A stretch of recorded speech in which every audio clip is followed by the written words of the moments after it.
Hello students, welcome back to my channel. हम लोगों ने हम जो आज पढ़ने जा रहे हैं ये मैथ्स का टॉपिक है और बहुत इम्पॉर्टेंट टॉपिक है। मुझे पता है सबको ये बहुत टफ लगता है और ये सीबीएसई आईसीएसई दोनों के लिए है और ये बहुत मोस्ट इम्पॉर्टेंट मतलब इतना ज़्यादा इम्पॉर्टेंट है क्योंकि सरफेस एरिया इतना बड़ा चैप्टर है कि उसे फुली कवर करना इम्पॉसिबल है बोर्ड टाइम पे। तो मैं आपके लिए कुछ इम्पॉर्टेंट जो कि बोर्ड में रिपीटेडली आते हैं उन क्वेश्चंस को लेके आई हूँ। आप इसे ध्यान से देखिएगा। आई होप इसी में से कोई ना कोई क्वेश्चन आपके पेपर में हेल्पफुल रहेगा। अब हम स्टार्ट करते हैं सरफेस एरिया में से। सबसे पहला जो क्वेश्चन है वो है मैं आपको कोई भी न्यूमेरिकल मतलब जैसे कोई भी फॉर्मूलेज हैं वो नहीं करा रही डेरिवेशन, क्योंकि आई होप आपको वो सब आते होंगे और वैसे भी डेरिवेशन पेपर में नहीं आते। हमें डायरेक्टली उनको फॉर्मूलेज में पुट करके क्वेश्चंस में देख के सॉल्व करना है। अब हम देखते हैं यहाँ पर क्या लिखा हुआ है। The height of a circular cone is 20 centimetre and radius is 4.5। यानी एक कोन है, मैंने आपके सामने एक कोन बनाई और इसकी हाइट 20 है और रेडियस कितना है 4.5 सेंटीमीटर। ठीक है। अब इसने बोला it is cut through it's mid point, यानी इसको इसके मिड पॉइंट से कट कर दिया गया। अब इसका मिड पॉइंट क्या होगा, जैसे अगर ये हाइट 20 है तो हमने एक बीच का पॉइंट लिया, अगर ये 10 है सेंटीमीटर तो नीचे भी कितना होगा 10 centimetre. It is cut through it's mid point of its side, find the ratio of the volume of upper part two the lower part. तो एक अपर पार्ट हो गया, बिल्कुल ऐसे अगर हमने इसे पैरेलली काटा तो एक क्या हो गया इसका अपर पार्ट और एक आपको बहुत अच्छे से दो कोण दिख रही होंगी। मैं आपको फिर भी मेंशन कर देती हूँ दोनों कोण ए क्यू बी, पहली कोण और दूसरी कोण ए एम एन। आपको ध्यान से दो कोण दिख रही होंगी। मैं इस कोण के जो इंटरसेक्टिंग है इसको ओ मान लेते हैं और इस पॉइंट को हम मान लेते हैं एस। हमें दो यहाँ पर बहुत अच्छे से साफ साफ ए क्यू बी एक कोण दिख रही है, दूसरी ए एम एन दूसरी कोण दिख रही है। अब जो ए क्यू बी कोण है हमने क्या करना है, यहाँ पर इनकी वॉल्यूम निकालने के लिए हमें सबसे पहले पता होना चाहिए जो वॉल्यूम ऑफ अपर कोण है। अपर कोण मैंने क्या लिखी हुई है A O B upon volume of lower cone जिसे हमने लिखा है ए एस एन। हमें इन दोनों का रेशियो निकालना है। अब हमें इनका रेशियो निकालने के लिए हमें पता होना चाहिए कि पहले कोण का फॉर्मूला क्या होता है। तो हम लिख लेते हैं कोण का formula 1/3 pi R square. R यहाँ पर क्या है ओ बी, अगर हम बड़े ट्राइंगल में इस छोटे वाले में देखें, इनटू हाइट क्या है ए ओ, अपॉन इधर जो नीचे वाला है क्योंकि उसने बोला है लोअर पार्ट 1/3 पाई, इसका रेडियस कितना होगा एस एन इंटू हाइट क्या होगी पूरे ट्राइंगल की, क्योंकि हम ये पूरी फुल कोण ले रहे हैं या सिर्फ हम लोअर पार्ट ले रहे हैं, नहीं अभी हम फुल ले रहे हैं। तो हम यहाँ पर भी जो मैंने वॉल्यूम लिखी है ये अपर कोण की लिखी है। आप चाहो तो इसे ए ओ भी ले लो, चाहो तो आप इसे ए क्यू एम भी लिख सकते हो, ए क्यू बी भी लिख सकते हो, सॉरी एम बोल दिया। और दूसरा हम ले लेंगे ए एम एन, इन दोनों की निकालेंगे फिर हम देखेंगे क्या करना है। हमने क्या लिया बेस वाले के लिए एस एन और हाइट क्या हो जाएगी इसकी ए एस। हमने ये अभी तो लिख लिया क्योंकि हमारा फॉर्मूला क्या होता है वॉल्यूम ऑफ कोण हमें पता होना चाहिए। वॉल्यूम ऑफ कोण होता है 1/3 पाई आर स्क्वायर एच। अब आपने आर, अगर आपको ये वैल्यूज़ पता लग जाए तो आप आराम से एक छोटी कोण और एक जो बड़ी कोण है आप उसका रेशियो निकाल सकते हो। फिर हम देखेंगे हमारे क्वेश्चन को हम कैसे चेंज करेंगे। तो हमने यहाँ पर देखा, अब हम देखते हैं कि हमें पता है ए ओ तो 10 है और ए एस पूरा कंप्लीटली मिड पॉइंट से कट किया था तो ये भी 10 था, तो टोटल कितना हो गया 20। तो ये दो वैल्यू तो पता है। ओ बी और एस एन की प्रॉब्लम है, एस एन भी पता है बट ओ बी नहीं पता।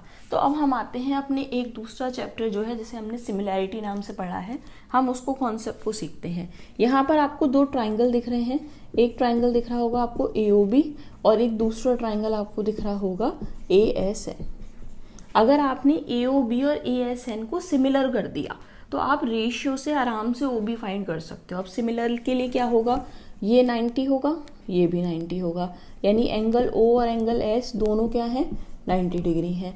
फिर आप ध्यान से देखो तो ये दोनों में कॉमन है छोटा सा एंगल, इस ट्राइंगल ए ओ बी में भी है, वैसे भी आपको यहाँ ए दिख रहा है और ए एस एन में भी है, दोनों में आपको दो मिल गए। हम डबल ए पॉस्टुलेट से आराम से इन दोनों को सिमिलर कर देंगे। हमने इसे किस प्रॉपर्टी से सिमिलर कर दिया, बाय ए हमने इन दोनों को सिमिलर कर दिया। सिमिलर करने के बाद हमारा क्या अप्रोच होती है, हम रेशियो लिखेंगे। तो हमने क्या कहा था, रेशियो लिखने का सबसे बेस्ट चीज़ क्या होती है, आप हमेशा देखो कौन सा एंगल किसके साथ में इक्वल है। जैसे मैंने आपके सामने लिखा ट्राइंगल ए ओ बी, मुझे इसे सिमिलर करना है। तो ए इसमें भी ए था और दूसरे वाले में भी ए था, तो हमने पहले ए लिखा। इस वाले में जो ट्राइंगल था, जो छोटा वाला था, और जो बड़ा वाला ट्राइंगल था, छोटे वाले में एंगल ओ किसके इक्वल था, एस के, तो यहाँ ओ लिखा है तो हम ओ के सिमिलर में ही एस लिख देंगे। अब रिमेनिंग क्या बचा हुआ है, ओ बी से ए एस है, हमने ये लिख दी। अब हम इसका रेशियो लिखते हैं। रेशियो क्या होगा, A O upon A S equals to O B upon S N equals to A B upon A N. ठीक है, हमने रेशियो लिख लिया। अब हम देखते हैं हमें क्या क्या वैल्यू पता है। ए ओ कितना है 10, ए एस कितना है 20, ओ बी हमें फाइंड करना है, ठीक है, एस एन कितना है 4.5। जब आप यहाँ से सॉल्व करोगे तो आपका ओ बी कितना आ जाएगा 4.5 अपॉन 2, जो कि 2.25 होगा। मैं पॉइंट में भी कन्वर्ट नहीं कर रही, एंड में देखना आप अपने आप ईजी हो जाएगा। हमें इनका रेशियो लेना था, हमने इन रेशियो में 1/3 1/3 पाई, दोनों में से कट गया। अब आते हैं ओ बी। अब हम वैल्यू पुट करते हैं। ओ बी की वैल्यू क्या आई है हमारी 4.5 अपॉन 2 का होल स्क्वायर इंटू ए ओ कितना दिख रहा है 10 अपॉन एस एन 4.5 फिर से स्क्वायर इंटू ए एस कितना है 20। आपने वैल्यू पुट कर दी, आपको सारी वैल्यू मिल गई। अब आप ध्यान से देखो 4.5 का स्क्वायर और 4.5 का स्क्वायर है, दोनों में से कट हो जाएगा। यहाँ क्या बचेगा 1/4 इंटू 10/20, ये सीधे कट हुआ, आंसर आया 1/8। इसका मतलब क्या है, इसका मतलब ये है जो छोटी कोण है ए क्यू बी कोण, यानी ए क्यू बी कोण, उसकी वॉल्यूम तो 1 है, और जो नीचे दूसरी कोण है ए एम एन, उसकी कोण का जो वॉल्यूम है वो 8 है। अगर हम मान लें लेट इट बी कि ये अगर पूरी कोण है इसकी वॉल्यूम x है और जो कंप्लीट कोण है उसकी वॉल्यूम 8x है, तो अगर इतनी वॉल्यूम x है और ये कंप्लीट वॉल्यूम 8x है, तो आप खुद सोचिए जो रिमेनिंग नीचे बना हुआ पोर्शन है, जिसको आप अगर ध्यान से देखें आपको ऐसा लग सकता है ये ट्रेपेजियम है, लेकिन ये फ्रस्टम होता है, एक बिल्कुल आप कह सकते हो उल्टी बकेट जैसा बिल्कुल, या फिर आप कह सकते हो बकेट का जो लोअर पोर्शन है वो ऊपर दिखेगा, तो ये बिल्कुल बकेट जैसा होता है, कैप जैसा, टर्की कैप भी कहते हैं, इसे फ्रस्टम कहा जाता है। तो ये जो नीचे वाला सेक्शन है ये क्या होगा, जब ये x है वॉल्यूम और ये कंप्लीट 8x है, तो ये बची हुई कितनी होगी 7x। तो इसका मतलब है आपको वॉल्यूम ऑफ अपर पार्ट जो भी था, जिसको आपने लिखा था A Q B upon volume of lower part, जिसको आपने क्या लिखा है क्यू एम एन बी, ये रेशियो कितना आ जाएगा 1x, यानी x अपॉन 7x। आपने से कट किया, आपका आंसर आ गया 1/7, यानी आपका फाइनल आंसर क्या हो गया इस क्वेश्चन का 1/7। आई होप आपको समझ आया होगा मैंने क्या किया। पहले मैंने एक छोटी कोण और बड़ी कोण का रेशियो निकाला, फिर जब वो रेशियो मिल गया तब हमने डिवाइड कर लिया और हमें लास्ट में नीचे वाले फ्रस्टम एरिया का मिल गया, तो हमारा क्वेश्चन कंप्लीट हो गया। अब हम नेक्स्ट क्वेश्चन पे जाएंगे, यानी move on to next question. हमने फर्स्ट किया है, now question 2। See question number 2 में ये लिखा हुआ है, a cone of height 24 centimetre has curve surface area 550, find its volume. सबसे पहले हमें पता होना चाहिए curve surface area of cone क्या होता है, तो C S A of cone क्या होता है पाई आर एल। अब ये एल क्या है, आर तो चलो रेडियस है, पाई की वैल्यू होती है।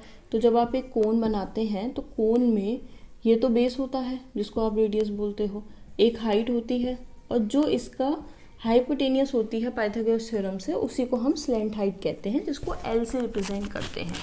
तो यानी एल क्या होता है यहाँ पर स्लैंट हाइट। अब ये जो स्लैंट हाइट है हम इसे पाइथागोरस थ्योरम से निकालेंगे। तो पाइथागोरस थ्योरम क्या कहती है, हाइपोटेनियस का स्क्वायर इक्वल्स टू परपेंडिकुलर का स्क्वायर प्लस बेस का स्क्वायर। तो हाइपोटेनियस कितनी है एल, तो L square equals to H square plus R square.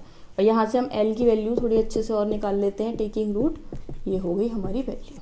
और हमें निकालना क्या है, वॉल्यूम निकालनी है, तो पहले वॉल्यूम भी पता होनी चाहिए, वो होती है 1/3 पाई आर स्क्वायर एच। अब ये अगर हमें रेडियस हाइट ये सब पता लग जाए तो हम आराम से, हाइट तो हमें गिवन है बट हमें रेडियस नहीं गिवन, तो हम देखते हैं इसे कैसे करेंगे। सबसे पहले हमने लिखा C S A of cone, जिसकी वैल्यू कितनी दे रखी है 550। अब सी एस ए होता क्या है पाई आर एल, जिसकी वैल्यू है 550। एल की वैल्यू हमने अभी देखा एल कैसे निकलता है, अंडर रूट में H square plus R square equals to 550। H आपको गिवन है क्वेश्चन में, कितना गिवन है 24, और 24 का स्क्वायर कितना होता है 576। तो हमने लिखा पाई आर, सीधे 24 का स्क्वायर किया यहाँ 576 plus R square equals to 550। 50। अब यहाँ से थोड़ा पाई और इसको भी हटा सकते हैं, तो हम यहाँ पाई की वैल्यू पुट कर लेते हैं 22/7। और ये जब हम उधर ले जाएंगे तो ये क्या हो जाएगा, 7 उधर मल्टीप्लाई में चला गया और 22 डिवाइड में। 11 की टेबल से कट किया, फिर 2 से कट किया, तो हमारा फाइनल आया 25 × 7। अभी मैं इसे मल्टीप्लाई नहीं कर रही, क्यों नहीं कर रही अभी आपको खुद समझ में आ जाएगा कि मैंने इसे मल्टीप्लाई क्यों नहीं किया।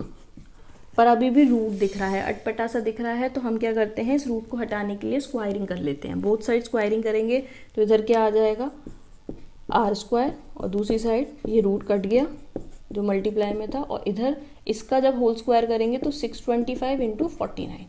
बहुत बड़ी वैल्यू है इसलिए कट नहीं कर रही। अब आप देखिए, अगर आप इसको, अभी तो देखने में बहुत अजीब सा लग रहा है, लेकिन जब आप इसे मल्टीप्लाई करेंगे तो ये क्वाड्रेटिक फॉर्म बन जाएगी। देखिए हम इसका मल्टीप्लाई करते हैं, 576 r², फिर ये क्या हो जाएगा r4, और ये हो जाएगा 625 × 49। हम इसे सही वे में लिखते हैं। क्वाड्रेटिक में सबसे पहले हाईएस्ट डिग्री देखी जाती है, तो सबसे हाईएस्ट है 4, फिर है 576 r² और फिर माइनस में 625 × 49। अब हम इसे ऐसे स्प्लिट करेंगे, हमेशा क्वाड्रेटिक क्या कहती है कि आप इस सी को, कांस्टेंट को ऐसे स्प्लिट करो कि मिडिल टर्म आ जाए। तो हम इतना बड़ा करने की ज़रूरत ही नहीं, आप ध्यान से देखिए 625 - 49 होता क्या है। अगर आप 625 में से 49 को माइनस करेंगे तो आपको अपने आप पता लग जाएगा कि इसमें से आएगा 576। इसका मतलब है हमें इसको स्प्लिट करने की ज़रूरत ही नहीं पड़ी, हम डायरेक्टली लिख सकते हैं r4 + 625 r² - 49 r², और फिर हमारा ये डायरेक्टली स्प्लिट हो गया। अब आप इन दोनों में से कॉमन ले लो, इन दोनों में से क्या कॉमन आएगा, r², बचा क्या, r² + 625 माइनस इन दोनों में से क्या आएगा, 49। तो यहाँ भी क्या बचा, r² और साइन चेंज हो जाएंगे प्लस 625। पहले तो एक वैल्यू आएगी आपकी r² + 625 और दूसरे से मिलेगा आपको r² - 49। और आपको पता है हम प्लस वाली वैल्यू है, ये आगे जाके माइनस बन जाएगी, तो इसे कंसीडर नहीं करेंगे, सीधे इसे लेंगे। तो हमारा r² - 49 है, तो आपको खुद पता है r² माइनस उधर जाके क्या हो जाएगा, प्लस, और ये r की वैल्यू क्या आ जाएगी, 7। मैंने माइनस इसलिए नहीं ली क्योंकि डिस्टेंस कभी नेगेटिव नहीं होता, यानी रेडियस 7 है। अब आपकी अप्रोच क्या थी, आपको वॉल्यूम निकालनी थी, और वॉल्यूम निकालने के लिए आपके पास रेडियस और हाइट होना चाहिए। हाइट आपके पास है ही 24 और रेडियस अब आपके पास आ चुका है 7।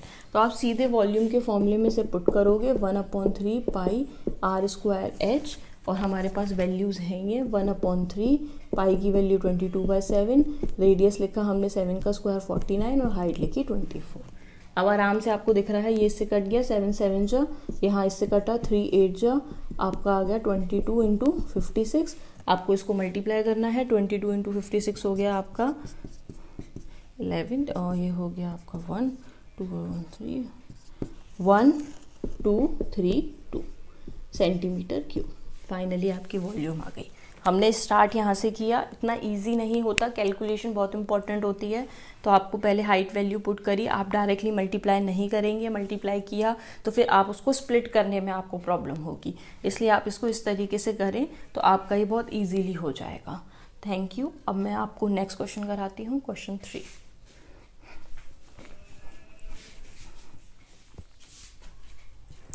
क्वेश्चन 3, अब इसमें क्या लिखा हुआ है, water flows at the rate of 10 metre per minute from a cylindrical pipe 5 millimetre in diameter, how long would it take to fill a conical vessel.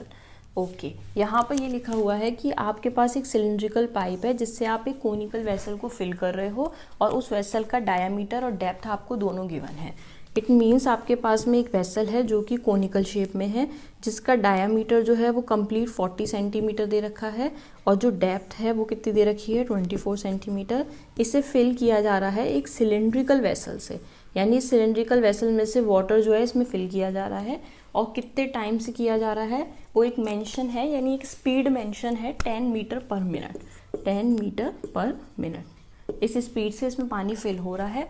और उसके बाद सिलेंड्रिकल पाइप के बारे में कुछ गिवन है, हाँ गिवन है, cylindrical pipe 5 millimetre in diameter.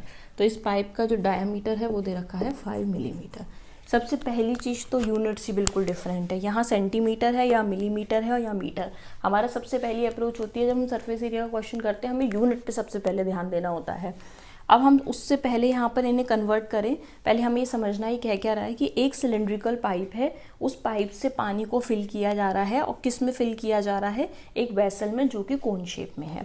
अब आपसे पूछा है कितने टाइम में ये फिल हो जाएगा अगर इस रेट से यानी 1 मिनट में 10 लीटर फ्लो होता है तो सबसे पहले हम ये समझते हैं time taken to fill a container. किसी भी कंटेनर को फिल करने के लिए पूछा जाए तो हमेशा आपको ध्यान रखना है जिस चीज़ में आप फिल कर रहे हो, जैसे अगर 1 मीटर में एक जा रहा है तो जा किस में रहा है, उस कंटेनर में। जैसे आप बकेट कहते हो, यहाँ पर ये कोनिकल शेप है, तो जिस भी चीज़ में आप हमेशा पानी को फिल कर रहे हो यहाँ पे कोन में, तो आप उसकी वॉल्यूम हमेशा ऊपर रखोगे, वॉल्यूम ऑफ कोन, या फिर जो भी कंटेनर है जिसे आप क्या कर रहे हो, फिल कर रहे हो, अपॉन किससे फिल कर रहे हैं, पाइप से कर रहे हो या फिर कैनाल, कुछ भी हो सकता है जिससे आप उसे फिल कर रहे हो, तो वॉल्यूम ऑफ जिससे आप फिल कर रहे हो, जहाँ पे है सिलेंडर, ठीक है, जिससे आप फिल कर रहे हो। आपको ये ध्यान रखना है फिलिंग वाले पार्ट जो है जिसको आप फिल कर रहे हो वो ऊपर होगा, और जिस चीज़ से फिल कर रहे हो वो हमेशा नीचे होगा।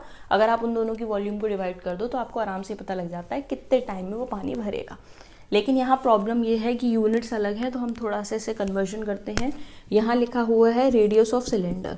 जो रेडियस ऑफ सिलेंडर अगर मुझे निकालना हो, जो कि पाइप ही है, तो ये रेडियस क्या होता है, डायमीटर का हाफ। हमें डायमीटर 5 दे रखा है, यानी रेडियस हो गया 5/2, लेकिन ये मिलीमीटर में आया है। इसे सेंटीमीटर में करने के लिए हमने क्या किया, 10 से डिवाइड, और ये हो गया हमारा 5/20 यानी 1/4 सेंटीमीटर। ये तो हो गया रेडियस ऑफ पाइप। अब आते हैं हम इसमें, एक यहाँ पर है 10 मीटर पर मिनट है, ये दोनों सेंटीमीटर में है तो मैं इसे कन्वर्ट नहीं करती क्योंकि ये भी सेंटीमीटर में बदल लिया है। तो यहाँ पे 10 मीटर पर मिनट है, इसको अगर आप चाहो तो आप इसे 10 मीटर, 1 मीटर में क्या होता है 100 सेंटीमीटर, और 10 मीटर में क्या होगा 1000, तो 1000 सेंटीमीटर पर मिनट, यानी हमारा कन्वर्जन हो चुका है। अब हम अपने क्वेश्चन को समझते हैं। सबसे पहले आते हैं हम कोन को फिल कर रहे हैं, तो कोन के लिए हमें पता है कि कोन का फॉर्मूला क्या होता है, 1/3 पाई r² h, ये होता है कोन का फॉर्मूला। और सिलेंडर का फॉर्मूला क्या होता है, पाई r² h। मैंने r और h को अलग अलग किया ताकि आपको कन्फ्यूजन ना हो, एक कोन का है और एक सिलेंडर का है। अब यहाँ पर हमें सबसे पहले रेडियस ऑफ कोन देखनी है। जब उसका डायामीटर जो है वो 40 दे रखा है तो उसका रेडियस कितना हो जाएगा 20 सेंटीमीटर, ठीक है, और हाइट कितनी है 24, यानी ये दो वैल्यू तो हमें बहुत आराम से पता है। अब आते हैं हम सिलेंडर के। सिलेंडर का रेडियस पता है हमें, डायमीटर पता थी और हमने उससे सिलेंडर का रेडियस भी निकाला था, तो ये भी पता है। अब प्रॉब्लम है हाइट की। अब यहाँ पर देखा जाए तो इसने बोला है यहाँ से पानी आ रहा है, और अगर आप इसको अच्छे से समझो, जिसको हमने सेंटीमीटर में बदला था, कि 1 मिनट में, ये 1 मिनट में कितना पानी को भरा जा रहा है 1000, यानी ये भी तो एक मूवमेंट है जो यहाँ से यहाँ हो रही है। ये पानी आ कहाँ से रहा है, सिलेंडर में से, यानी सिलेंडर में से जैसे जैसे अगर हम इसको पूरा कलेक्टिवली ले लें तो इसकी हाइट आ जाएगी। इसका मतलब ये क्या है, ये इन्होंने हमें इनडायरेक्टली क्या दिया हुआ है, हाइट ऑफ द सिलेंडर, कि इस तरीके से पानी इसमें फिल हो रहा है। तो आपको सारी वैल्यू पता है, बस आपको उसको पुट करना और आपको आराम से वैल्यू मिल जाएगी। सबसे पहले पाई से पाई कट करा, फिर हमने लिखा 1/3। अब हमने रेडियस लिखा, रेडियस ऑफ द कोन क्या है, यहाँ पर अभी हमने लिखा था 20 का स्क्वायर किया इनटू हाइट, हाइट कितनी है हमारी 24, पुट किया, अपॉन, अब हम रेडियस देखते हैं, ये r जो था वो क्या लिया था सिलेंडर का, जो दे रखा है 1/4, 1/4 इंटू 1/4 स्क्वायर किया, और हाइट ऑफ दी है ये कितनी दे रखी है सिलेंडर की 1000। आपको बस इसे सॉल्व करना है। हम देखते हैं इसे कैसे सॉल्व करेंगे। ये 4 जो है ये ऊपर चला जाएगा नेक्स्ट लाइन में, ये हो गया 400 इंटू 24 इंटू 4 अपॉन 1000।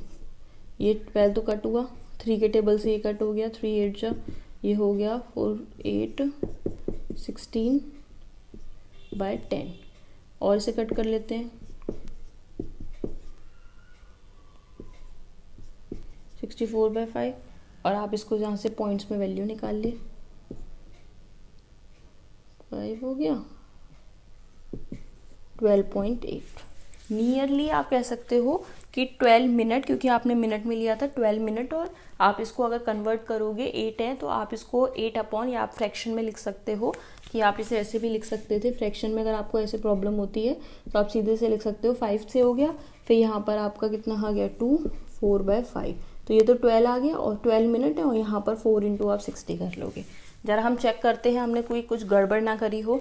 तो हमें रेडियस ऑफ दी सबसे पहले कोन देखना था, तो कोन के बारे में हम देखते हैं। कोन का जो रेडियस है, कोन का डायमीटर 40 था तो रेडियस 20 हुआ, हमने लिखा इसे। उसके बाद में हाइट ऑफ दी कोन 24 थी। फिर हम सिलेंडर की बात करते हैं, तो सिलेंडर का जो रेडियस था, सिलेंडर का रेडियस आया था 1/4, जो कि हो गया आगे जाके 24। ये 4 लिखा है मैंने, यहाँ गड़बड़ हो गई। यहाँ पर एक 4 और आएगा, 2 4 थे तो यहाँ पर एक 4 और आएगा, जो कि आगे जाके यहाँ पर क्या हो जाएगा इंटू 4, यानी हमारा फाइनली यहाँ पर लास्ट में एक 4 और आना था।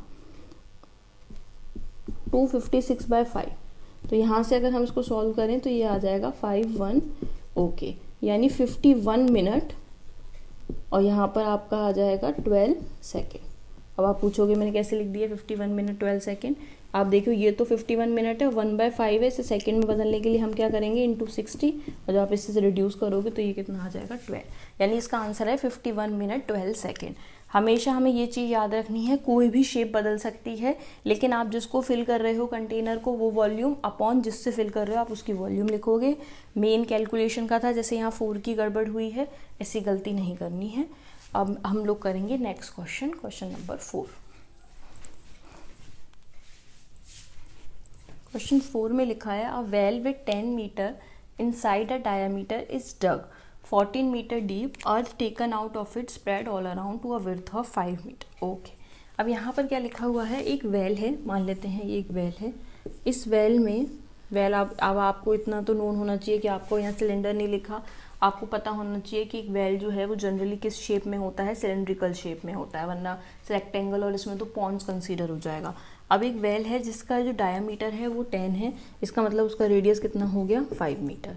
ठीक है, इस डग 14 मीटर डीप, यानी इसको यहाँ से मतलब इसमें से मिट्टी निकाली गई, अर्थ यानी मिट्टी, earth taken out of it and spread all around to a width of 5, बिल्कुल इसके किनारे में इवनली स्प्रेड कर दी गई। अब आपको ये समझना है कि आपको इसको एक 3D इमेज में कन्वर्ट करना है कि इसे 5 मीटर की विड्थ में, यानी अगर आप इससे ऊपर से देखेंगे तो ये आपको ऐसा दिखेगा कि ये बराबर है 5 से। मिट्टी यहाँ से निकाली गई और इस पूरे सेक्शन में जहाँ मैं शेड कर रही हूँ यहाँ पर इस मिट्टी को स्प्रेड कर दिया गया। जैसे बिल्कुल गड्ढे होते हैं उसमें से मिट्टी निकाल के ऐसे लगी रहती है रोड पे, तो आपने देखे ही होंगे इस तरीके से, लेकिन ये एकदम स्लैंट नहीं है, मतलब सीधी नहीं है, थोड़ी हाइट बढ़ी हुई है उस मिट्टी की।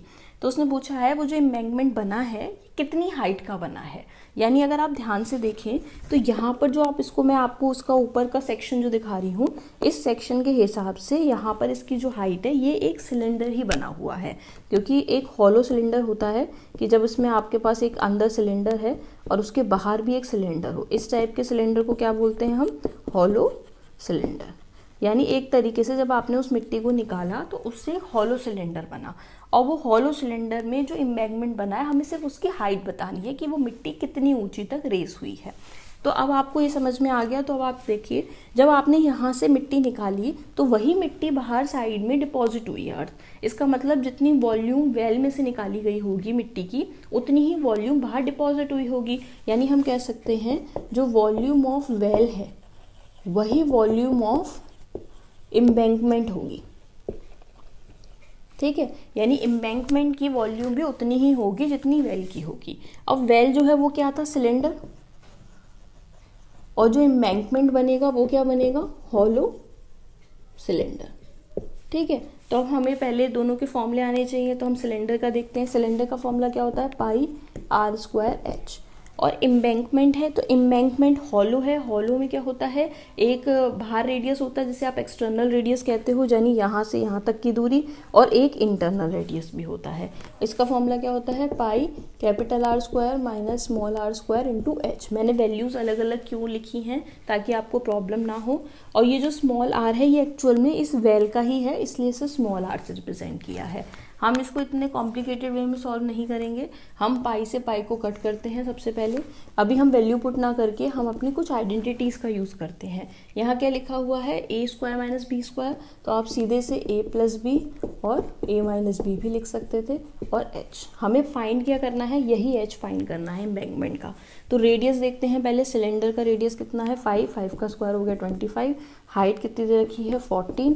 अब कैपिटल आर की बात आई तो आप ध्यान से देखिए, अंदर वाले वेल का तो 5 है और ये यूनिफॉर्म थिकनेस से 5 है, तो बाहर वाले का रेडियस कितना हो गया, अगर हम एक्सटर्नल रेडियस की बात करें तो ये क्या होगा 5 प्लस विड्थ, और विड्थ कितनी है यहाँ पर 5, तो ये कितना हो गया 10। तो यहाँ पर क्या आ गया आपका 10 प्लस ये क्या है 5 और दूसरा क्या है 10 माइनस 5। सीधे कोई स्क्वायर नहीं, कुछ नहीं, हमने सिंपली सॉल्व किया। 25 into 14 equals to 15 into 5 into H. अब यहाँ से एच की वैल्यू निकालिए 25 इंटू 14 अपॉन 15 इंटू 5। 5 से कट किया 14/3। अगर आप इसे सॉल्व करेंगे तो आंसर आएगा 4.66, यानी एम्बैंकमेंट की हाइट आ गई 4.66 और हमने इस पूरी वैल्यू को मीटर में लिया था तो 4.66 मीटर।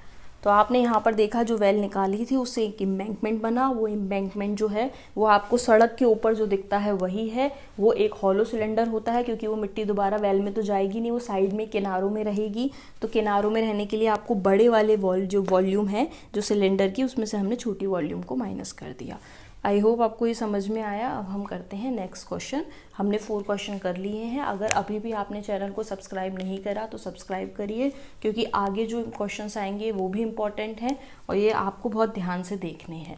अब हम मूव ऑन करते हैं अपने नेक्स्ट क्वेश्चन नंबर 5 पे। क्वेश्चन नंबर 5 में लिखा है a right triangle whose side are 15 and 20 centimetre is made to revolve about its hypotenuse. Okay, find the volume and surface area of the double cone so form. इसका मतलब क्या है, यहाँ पर एक राइट एंगल ट्राइंगल है जिसकी 2 side दे रखी हैं। हम मान लेते हैं ये राइट एंगल ट्राइंगल ऐसे है, तो थोड़ा ज़्यादा अच्छा रहेगा हमारे लिए। 15 और 20 सेंटीमीटर।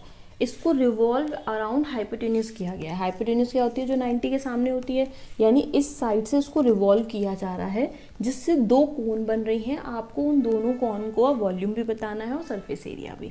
तो ये जो कोन है ये रिवॉल्व करेगी, तो ये ऐसे रिवॉल्व करेगी और आपको इसकी 2 कोन्स दिखेंगी जो मैं अभी आपको दिखाऊंगी, ए ओ बी और सी। एक आपको दिख रही होगी ए ओ सी, आप ध्यान से देखना, आपको एक कोन दिख रही होगी ए ओ सी और एक कोन आपको दिख रही होगी ओ बी सी। यानी हमें इन 2 कोन जो ये बन रही हैं, इन दोनों कोन्स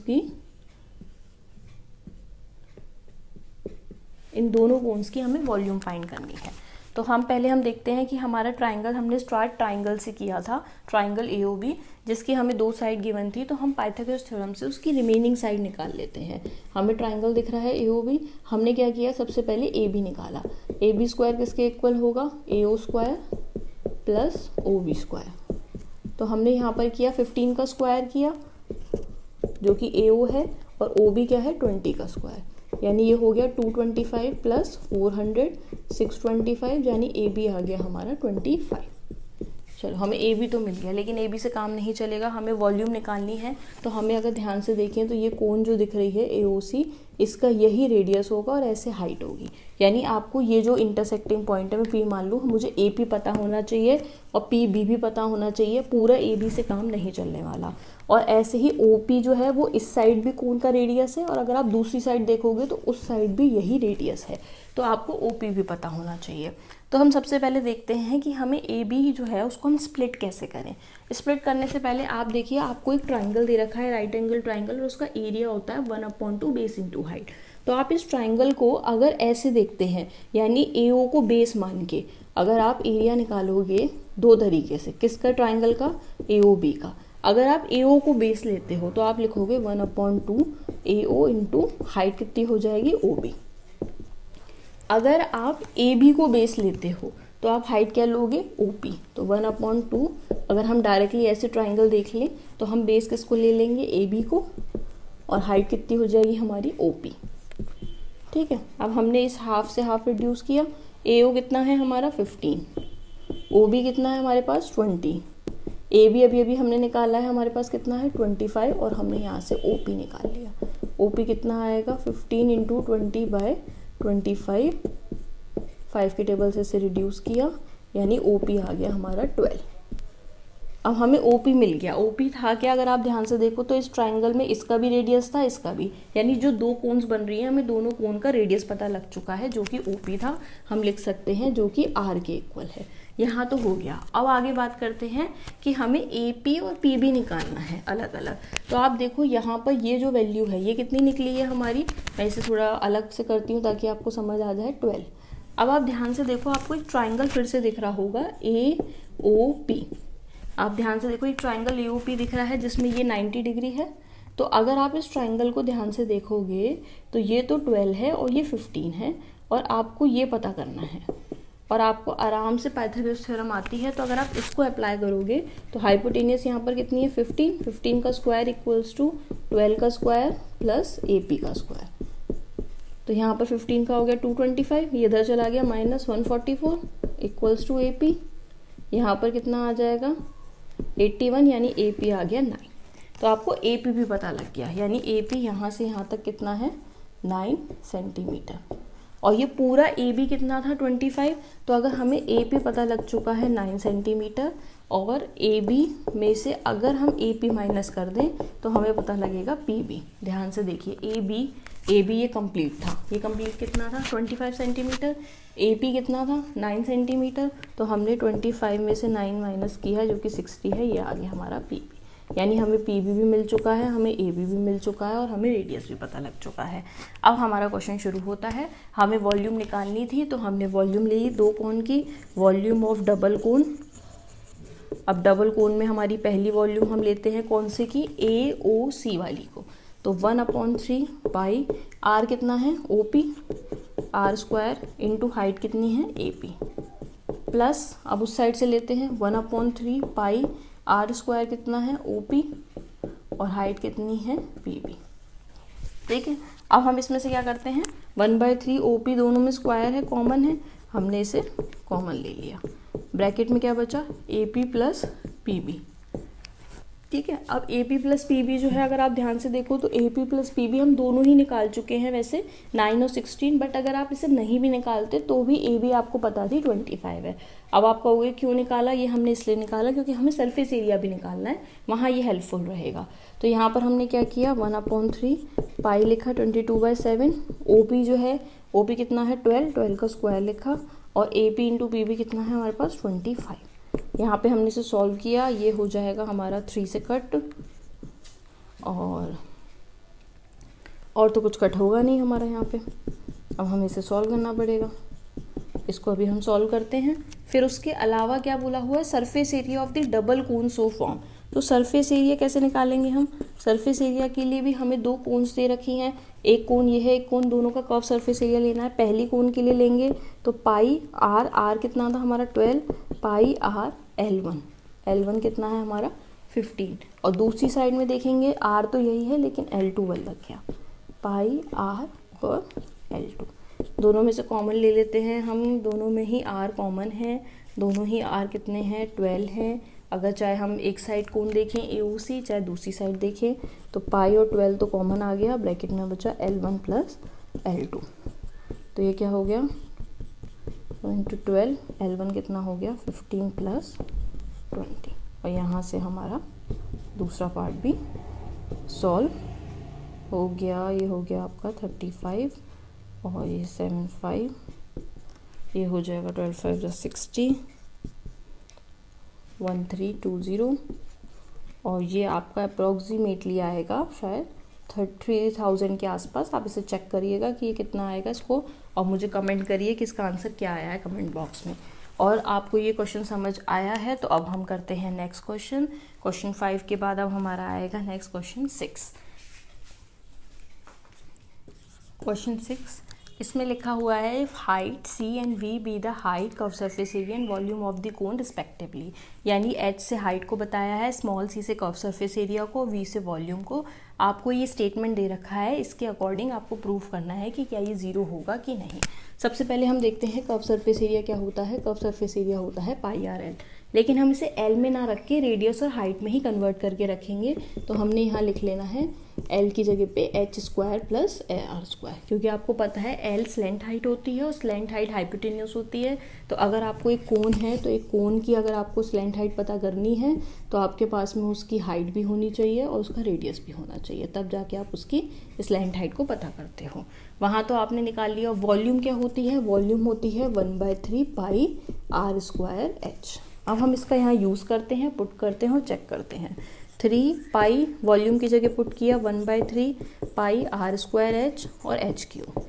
कर्व सरफेस एरिया है, इसका स्क्वायर करना है तो हम यहीं स्क्वायर कर लेते हैं। अगर हम इसका स्क्वायर करें यहाँ तो ये क्या हो जाएगा, पाई स्क्वायर आर स्क्वायर और ये रूट हट के हो जाएगा H square plus R square. अगर आप ध्यान से देखें तो हमने वहीं पर इसका स्क्वायर कर लिया, पाई स्क्वायर आर स्क्वायर और रूट हटा दिया H square plus R square. सीधे हमने इसको यूज़ किया यहाँ पे, pi square R square H square plus R square, और यहाँ पर एक एच स्क्वायर ऑलरेडी है, ये एच स्क्वायर को दोबारा लिखा, प्लस 9 स्क्वायर। अब आप v का भी स्क्वायर यहीं कर लो, ये हो जाएगा 1/9 पाई स्क्वायर r4 और एच स्क्वायर। सबका अलग अलग स्क्वायर किया, यहाँ पुट कर लिया 1/9 pi square r4 H square. ठीक है, वो कर्व सरफेस एरिया था, ये था यहाँ पर। अब हम करते हैं इसे नेक्स्ट। यहाँ पे हम इसको देखते हैं, अगर ये रिड्यूस हो जाए, कुछ कट 3 से 3 कट हो रहा है, पाई इंटू पाई क्या हो गया, पाई स्क्वायर, यहाँ पे आर स्क्वायर और ये हो गया h4। यहाँ पर क्या आएगा, पहले हम इसका मल्टीप्लाई करते हैं, या फिर आप चाहो तो इन दोनों का मल्टीप्लाई कर लो, फिर इसको फर्दर कर दो। Pi square R square H square कर लिया और ये अभी एज इट इज़ लिख दिया। 9 से 9 कट गया, pi square r4 H square. अब हम इसका फर्दर अंदर मल्टीप्लाई, पाई स्क्वायर ऐसे इसका इससे मल्टीप्लाई करेंगे तो यहाँ पर h क्या हो जाएगा 4 और ये साइन चेंज हो जाएगा, ये हो जाएगा, और यहाँ पर रिमेनिंग जो बचा हुआ है। अब आप देखते हो ना कि यहाँ पे इससे सॉल्व करके 0 आना चाहिए, यानी कुछ रिड्यूस होगा, 100% कटेगा। देखते हैं, पाई स्क्वायर है पाई स्क्वायर है, आर स्क्वायर है आर स्क्वायर है, h4 है h4 है, साइन भी अपोजिट है, कट। पाई स्क्वायर है पाई स्क्वायर है, r4 है r4 है, एच स्क्वायर है एच स्क्वायर है, एक माइनस और प्लस, कट। ये हो गया 0। इसका मतलब हमने यहाँ पे देखा, सीधे वैल्यू पुट की और हमारा आंसर। अब हम करने जा रहे हैं अपना क्वेश्चन नंबर 7। इसमें लिखा हुआ है एक सेमी सर्कुलर शीट है जिसका डायमीटर 28 सेंटीमीटर है, इस bent into a open conical cup. एक ओपन कोनिकल कप है, हमें इसकी डेप्थ बतानी है और इसकी कैपेसिटी। सिंपल है, आप सबने देखा होगा, जैसे एक प्लेट होती है, आपके पास एक पेपर है, आप उस पेपर को सेमी सर्कुलर शेप में कट कर लो और इसी सेमी सर्कुलर शेप से आप एक कोन फॉर्म कर लो। जैसे वो बेलपूरी वाला नहीं होता, क्या करता है, इस चीज़ को लेता है, उससे कोन बना लेता है, यानी इसी से ट्रांसफॉर्म करनी है आपको एक कोन। और अब आपको ये जो कोन बनेगी, इसकी आपको डेप्थ बतानी है, यानी आपको इसकी हाइट बतानी है और ये बताना है कि इसकी कैपेसिटी कितनी होगी। तो सबसे पहले हम देखते हैं कि ये जो हमने सेमी सर्कुलर शीट बनाई है, इसके बारे में क्या क्या गिवन है। उन्होंने कहा सेमी सर्कुलर शीट है, उसका डायमीटर है 28 सेंटीमीटर। अगर आप बहुत ध्यान से देखो तो ये जो शीट है, इसी शीट को हम इस बीच के पॉइंट से पकड़ के इसे ऐसे रोटेट करके कोन बनाते हैं। यानी जो इस शीट का रेडियस होता है, यानी इस शीट का जो भी रेडियस होगा वही जाके आगे इस कोन की स्लेंट हाइट बन जाएगी। यानी हम कह सकते हैं जो रेडियस ऑफ शीट है वही आगे जाके क्या होने वाली है, स्लेंट हाइट हो जाएगी किसकी, जो उस कोन बनेगी उससे।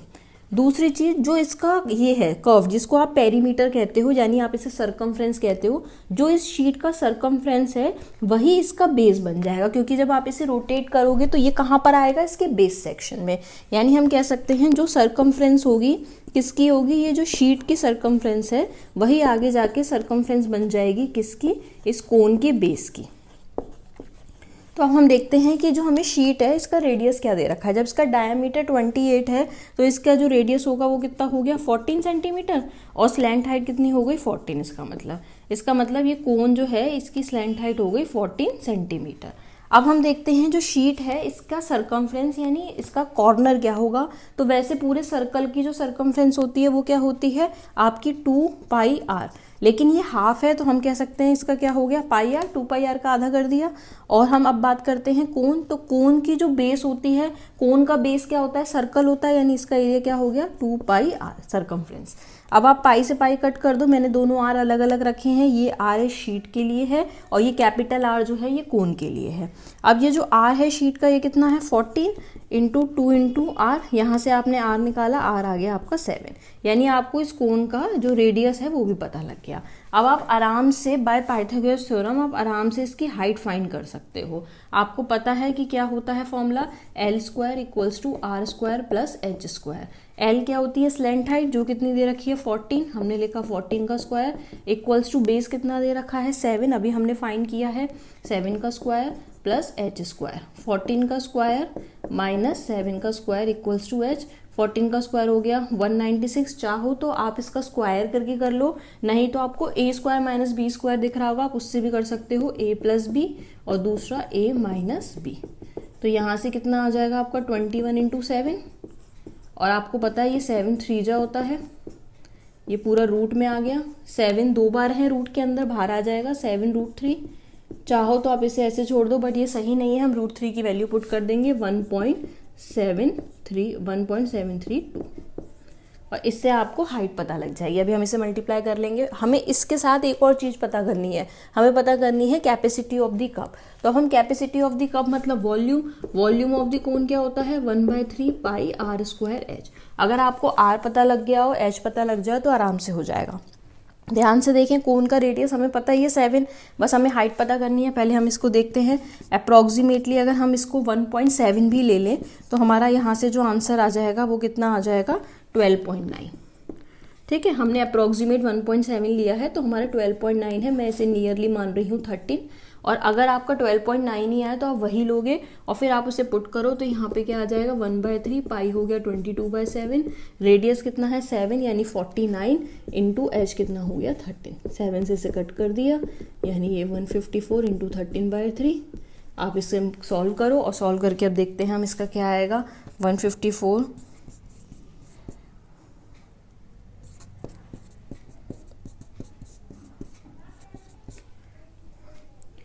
2002/3। अब ये हम अगर इसको नियरली सॉल्व करें तो ये किससे कट जाएगा, ये हो गया 3 6 जो 18, फिर 3 6 जो 18, फिर यहाँ पे 3 7 जो 21, 10 3 3 जो यानी अप्रॉक्सीमेट 667.3 और ये आएगा सेंटीमीटर क्यूब में, और यहाँ पे नियरली आई है 13 सेंटीमीटर यानी 12.9। फिर से देखते हैं, शीट है, शीट से कोन बनानी है, बिल्कुल वही सेम भेलपूरी वाला एग्जांपल कि आपको इसके बिल्कुल सेंटर से ज्वाइन करके आप इसे रोटेट करोगे, यही इसका जो रेडियस है वही इसकी स्लैंट हाइट बन जाएगी, यानी आपको स्लैंट हाइट मिल गई, और जो इसका सर्कमफ्रेंस होगा वही इस कोन का बेस बन जाएगा, यानी शीट का सर्कमफ्रेंस पाई आर, क्योंकि पूरे सर्कल का 2 पाई आर होता है, और फिर हमने उधर से रेडियस फाइंड कर लिया। ये हमने किया है क्वेश्चन 7। अब हम मूव ऑन करते हैं अपने नेक्स्ट क्वेश्चन पे, question number 8। Okay, now question number 8, इसमें लिखा है sphere is placed in a inverted cone vessel of radius 5 centimetre and a vertical height 12 if the highest point of sphere is at the level of the base of the cone. इसका मतलब क्या है, एक कोन है और इस कोन के अंदर ही एक स्फीयर है, बिल्कुल जस्ट फिटेड है, ठीक है, बिल्कुल बेस पे है। तो मैं इसे ऐसे ना बना के, आप डायरेक्टली आप चाहो तो आप इसे ऐसे भी कन्वर्ट कर सकते हो कि ये बिल्कुल इससे टच्ड है स्फीयर, ठीक है, ऐसे कंप्लीट स्फीयर है, बिल्कुल कोन में एम्बेडेड है, कह सकते हैं बिल्कुल जस्ट उसके इस बेस को टच कर रहा है, और बोल रखा है कि इन्वर्टेड कोन है जिसका वेसल का रेडियस है 5 सेंटीमीटर, यानी ये जो है ये है 5 सेंटीमीटर रेडियस कोन का, और वर्टिकल हाइट जो है वो है 12 सेंटीमीटर। ओ मान लेते हैं इसे, ए मान लेते हैं इसे, बी। हमें पूछा है level find the radius of the sphere, हमें इस स्फीयर का मान लेते हैं ये है रेडियस, हमें ये फाइंड करना है, और आगे हमें ये शो भी करना है जो volume of sphere upon volume of cone है वो 40/81 है। हम स्फीयर और कोन तो आराम से वॉल्यूम निकाल लेंगे अगर हमें स्फीयर के लिए रेडियस पता लग जाए। तो सबसे पहले हम इसका रेडियस फाइंड करें, उससे पहले हमें ये देखना है कि यहाँ पर इस क्वेश्चन में हमें कैसी अप्रोच लगानी है जिससे हमें ये रेडियस मिले। हमें एक और चीज़ मेंशन है 12, तो हम पाइथागोरस थ्योरम से सबसे पहले हम ए बी निकालेंगे। तो हम ट्राइंगल में अगर हम ट्राइंगल ओ ए बी लेते हैं तो हम अगर इसमें पाइथागोरस थ्योरम लगाएं तो ए बी स्क्वायर क्या होगा, hypotenuse square equals to base square plus perpendicular square.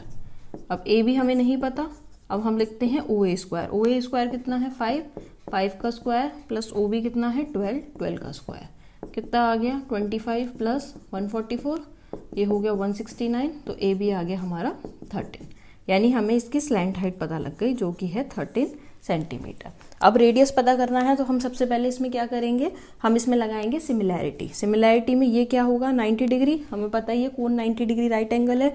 और एक प्रॉपर्टी होती है, एक सर्कल को जब भी कोई एक पॉइंट से एक लाइन जो कट करके जाती है जिसे हम कहते हैं टेंजेंट, ये हमेशा अगर सेंटर से इस पर कोई भी लाइन ड्रॉ की जाए तो वो हमेशा 90 डिग्री होती है। ये प्रॉपर्टी हम सर्कल चैप्टर में पढ़ेंगे। तो ये भी यहाँ पर 90 होगा। किस प्रॉपर्टी से होगा, मैं मान लेती हूँ लेट इट बी एम और इट बी एन। तो आपको यहाँ पर एक एंगल दिख रहा होगा, एंगल एन एम ए, ये 90 होगा। क्यों होगा, क्योंकि इसमें ए एम जो है वो एक ए एम बोलो या फिर आप बोल दो ए एम बी, ये पूरी जो है ये एक टेंजेंट है और सेंटर से इस पर ड्रॉ हो रही है, because A M B is a tangent. और टेंजेंट से जब भी ड्रॉ होती है वो एंगल हमेशा क्या बनाती है 90 डिग्री सेंटर से। अब आप क्या करोगे, ट्राइंगल ओ ए बी जो दिख रहा है, ओ ए बी बड़ा ट्राइंगल और एक छोटा ट्राइंगल एन एम बी, हम इनको क्या करेंगे सबसे पहले सिमिलर। अब सिमिलर करने के लिए हमें कम से कम 2 एंगल्स पता होने चाहिए, तभी हम इसमें पोस्टुलेट लगा सकते हैं।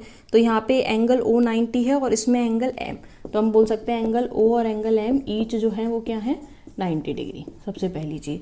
अब दूसरी चीज़ क्या है, इस बड़े ट्राइंगल में एंगल बी आ रहा है और इस छोटे ट्राइंगल में भी एंगल बी है, यानी दोनों में एंगल बी क्या है कॉमन। अब हम इसको सिमिलैरिटी से क्या लिख सकते हैं, ट्राइंगल ओ बी ए, क्योंकि ओ बी और बचा हुआ ए है, similar to triangle M B N by A postulate. अब आप ये कैसे लिखा है, ओ एम के इक्वल था इसलिए ओ के साथ एम, बी के इक्वल था इसलिए बी के साथ बी, बचा हुआ ए है, ए किसके साथ इक्वल होगा एन के साथ। अब हमने सिमिलर कर लिया, अब हम इसके रेशियो लिखते हैं। रेशियो क्या होंगे, O B upon M B equals to B A upon B N equals to O A upon M N. अब हम देखते हैं हमें क्या क्या पता है। ओ बी कितना है, ओ बी हो गया हमारा 12, एम बी हमें नहीं पता, अभी हम छोड़ देते हैं। ए बी पूरा कंप्लीट पता है 13, बी एन नहीं पता, इक्वल्स टू ओ ए पता है 5 और एम एन है रेडियस। ठीक है, अब हम यहाँ देखते हैं कि हमें क्या क्या चीज़ें हैं जो हमें, कुछ वैल्यूज़ हैं जो हमें शायद नहीं पता। अगर हम इन 2 रेशियो को लेते हैं तो एम बी और बी एन नहीं पता, एम बी यहाँ है और बी एन यहाँ है। अगर हम इन 2 रेशियो को लेते हैं तो हमें आर जो पता है, आर तो हमें लेना ही है क्योंकि हमें फाइंड करना है। तो हमारे पास एक चीज़ मिसिंग है, और वो क्या चीज़ मिसिंग है, हमारे पास एम बी। अब हम देखते हैं कि हम एम बी को कैसे फाइंड करेंगे। ओ के ओ एन और एन बी, ठीक है, बहुत आराम से हो जाएगा। ओ एन क्या है, ओ एन बी अगर आप ध्यान से देखो तो ओ एन बी रेडियस है, ठीक है, ये भी आर लिख दिया। तो अगर हम एन बी को देखें तो एन बी क्या होगा, ये कंप्लीट 12 है और 12 में से हमने आर को माइनस कर दिया, तो ये कितना आ जाएगा हमारा 12 माइनस आर, यानी हमें एन बी की वैल्यू मिल गई 12 माइनस आर। क्यों मिली, क्योंकि हमने देखा एन और ओ जो था वो तो रेडियस था और ये कंप्लीट 12 था, तो 12 में से जब हमने आर माइनस किया तो हमें एन बी मिल गया। अब एन बी कहाँ लिखा हुआ है, हमने यहाँ, तो हम क्या करते हैं इन 2 इक्वेशंस को इक्वेट कर लेते हैं, यानी हम लिखते हैं 13 अपॉन एन बी की जगह हम क्या लिखेंगे 12 minus R equals to 5 upon R, cross multiply किया 13 R equals to 5, 12 minus R 13 R equals to 12 5 जा हो गया यहाँ पर 60 माइनस 5 आर, ये उधर चला गया 5 और इधर हो जाएगा आगे जाके 18 आर इक्वल्स टू 60 और यहाँ से आर की वैल्यू आई 16/18, यानी 6 के टेबल से कटा 10/3, यानी हमने रेडियस निकाल लिया। हमारा रेडियस आया 10/3 और ये आया है सेंटीमीटर में। हमारा यहाँ पे एक पार्ट हो चुका है रेडियस ऑफ द स्फीयर। अब हमें volume of the sphere upon volume of cone निकालनी है। हमें पता है स्फीयर का फॉर्मूला क्या होता है 4/3 पाई आर क्यूब, अपॉन कोन का फॉर्मूला क्या होता है 1/3 पाई आर स्क्वायर एच। ठीक है, अभी हम ऐसा करते हैं आर को अलग अलग रिप्रेजेंट करते हैं। वो जो स्मॉल आर लिखा है वो तो स्फीयर के लिए है और यहाँ पर हम एक कैपिटल आर लिख लेते हैं जो कि होगा कोन के लिए, और हाइट एक ही है तो हम एच ही लिख लेते हैं। 3 से 3 कट गया, पाई से पाई कट गया, यहाँ पे बचा 4 आर क्यूब अपॉन यहाँ बचा आर स्क्वायर एच। यहाँ तक हमारा इतना आ गया। अब हम देखते हैं हमें आर की वैल्यू क्या पता है। आर की वैल्यू है 10/3, हमें इसका क्यूब करना है। इसका मतलब क्या हो जाएगा 10/3 मतलब 1000/27। अपॉन स्मॉल यहाँ पे कैपिटल आर लिखा है जो कि कोन के लिए है, और कोन का रेडियस कितना है 5, यानी ये कितना आ गया 25, इंटू हाइट कितनी दे रखी थी कोन की 12, तो इंटू 12। तो हमने इसे अच्छे से लिखा 4000 अपॉन 27 इंटू 25 इंटू 12। अब हम इसे कट करते हैं, ये तो 4 से कटा, 25 से ये कट गया 40, और हमारा आंसर आ गया 40/81, और हमारा प्रूफ हो गया। मतलब सिर्फ हमें रेडियस निकालना था, उसके बाद हम अपने सीधे फॉर्मूलेज में पुट करेंगे और बाय कैलकुलेशन हम अपने आंसर तक पहुंच जाएंगे। तो आपको इसमें सबसे इंपॉर्टेंट इस प्रॉपर्टी को याद रखना है कि टेंजेंट, जब भी कोई टेंजेंट, एक लाइन जो इस सर्कल को बाहर से कट करके निकलती है टेंजेंट, और वो जब भी सेंटर से इस पर ड्रॉ होती है तो हमेशा वो एंगल कितना होता है 90 डिग्री। तो ये आपके लिए बहुत डिफरेंट क्वेश्चन था, इसमें सिमिलैरिटी भी लगी, इसमें सर्कल का भी यूज़ हुआ और इसमें स्फीयर का भी यूज़ हुआ। साथ के साथ आपने सरफेस एरिया में पढ़ा है तो आपको पुराने कॉन्सेप्ट्स भी याद रखने हैं। अभी हमने 8 क्वेश्चन की हैं मोस्ट इम्पॉर्टेंट। अगर आपको ऐसा लगता है कि आपको और इम्पॉर्टेंट क्वेश्चंस की नीड है तो आप मुझे कमेंट बॉक्स में कमेंट करिए। साथ में आप मुझे ये बताइए कि अगर आपको लगता है कोई और ऐसा टॉपिक है जो आपके लिए बहुत डिफिकल्ट होता है एग्जाम पॉइंट ऑफ व्यू से, तो मैं उसके भी कुछ इंपॉर्टेंट क्वेश्चंस आपके लिए ले आऊँगी। I hope you like this session. Please like, subscribe and my channel. Thank you so much.